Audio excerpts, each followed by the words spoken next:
소비자 입장에서는 일상생활에서 모든 약관을 꼼꼼히 살펴보는 것이 좋겠지만 사실상 긴 약관을 모두 읽어보기는 힘든 경우가 많습니다.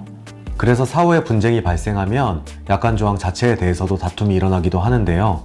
최근 제주도 여행을 떠나기 위해 김포공항 대리주차 업체에 45,000원을 내고 BMW 차량을 맡긴 A씨의 사례를 보겠습니다. 대리주차 업체는 책임보험에도 가입돼 있다고 홍보했기 때문에 A씨는 차를 맡기기로 결정했는데요. 해당 업체는 일정을 마치고 온 A씨에게 기사의 실수로 차단기를 들이받는 사고가 발생해 차량 그릴 등이 손상됐다면서 차량 하부 부품은 이미 사설업체를 통해 다른 부품으로 교체됐다고 했습니다. 업체 측에선 당사의 약관에 따라 A씨의 차량을 수리했으니 문제없다는 입장이었습니다. 업체의 홈페이지에 고지된 약관에는 당사의 책임으로 하는 차량 수리는 반드시 당사가 지정한 업체에서 해야 한다는 조항이 있었습니다. 또 업체 측에서는 내부 규정에 따른 일방적인 보상 기준을 적용해 요금의 100배인 450만 원만 보상하겠다고 주장했습니다. A씨는 대리주차 업체를 상대로 민사상 손해배상 청구 소송을 제기했는데요. 1심 재판부는 대리주차 업체의 약관이 고객에게 불리한 조항으로 공정성을 잃은 것으로 추정되며 신의성실 원칙을 위반한 조항은 무효로 볼 수 있다고 했습니다. 따라서 업체 측의 손해배상 책임이 제한되지 않는다고 봐서 수리비 100%와 업체 소속 직원이 고객에게 욕설한 행위에 대한 위자료를 포함하여 업체 측에서 A씨에게 1,600만 원을 배상해야 한다는 판결을 내렸습니다. 그러나 업체 측에서 해당 판결에 대해 항소를 해 A씨는 아직 손해배상을 받지 못하고 있다고 합니다.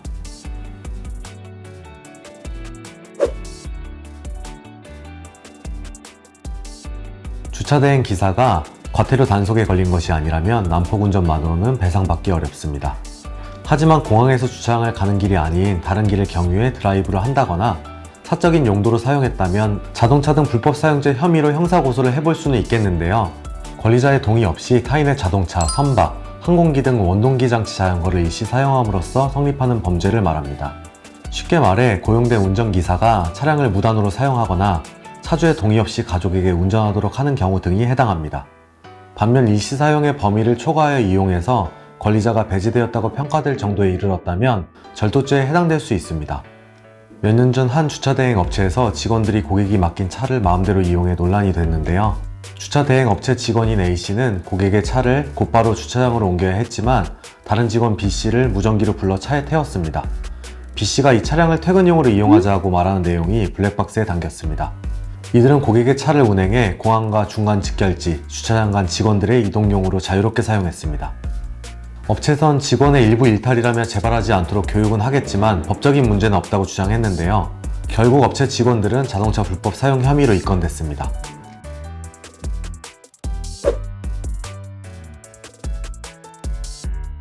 주차 대행을 맡기기 전 차량 외관이나 휠, 타이어, 계기판, 총 누적거리 등을 확인해 사진으로 찍어두고 차량을 반납받을 시 파손 등 차량 상태를 바로 확인해야 합니다.